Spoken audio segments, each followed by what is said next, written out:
Tired of manually captioning hundreds of images for your training data model? Stop. This is the 3-minute Node shortcut to a fully captioned dataset. In our last video, we generated 8 perfectly consistent character images. Now, we are taking those images and instantly generating 2 pro-level caption sets, one for classic tags and one for SD3 natural language. Zero filler, let's go. First, take all your raw training images, the ones we just made, and drop them into your ComfyUI input folder. Back in ComfyUI, we will start with the native nodes. Right-click Add Node, search for Load Image Dataset from Folder and select it. Set the folder name to raw. This simple native node loads all our images as a dataset. For our first caption type, the classic, robust tag style used in older stable diffusion versions, we will use the custom node WD14 tagger. Connect the image's output from your load node to the image input of the tagger. This node automatically generates a comma-separated list of tags. You can dial in the threshold here for more or fewer tags, but the defaults are a great starting point.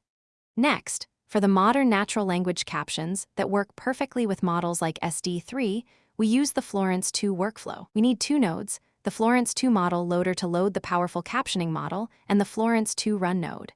Connect the model loader to the run node, and crucially, connect your image's output to the image input on the Florence2 run node as well.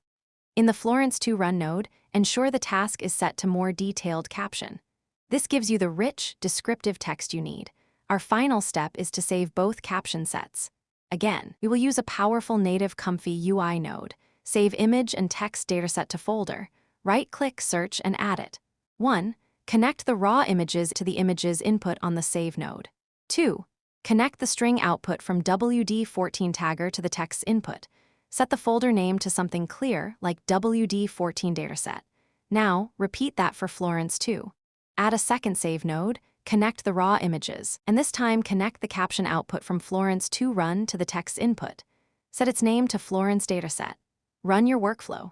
In seconds, you will have 2 new folders in your ComfyUI output directory, each one a perfectly captioned, ready-to-use dataset for training data model creation. Use the WD14 set for a tag-based training approach, or the Florence set for a descriptive, SD3-style training. Stop watching. Start creating. The exact workflow JSON is on Discord. And that's the node, all open source. No filler. Thank you for watching. Grab the file, keep creating.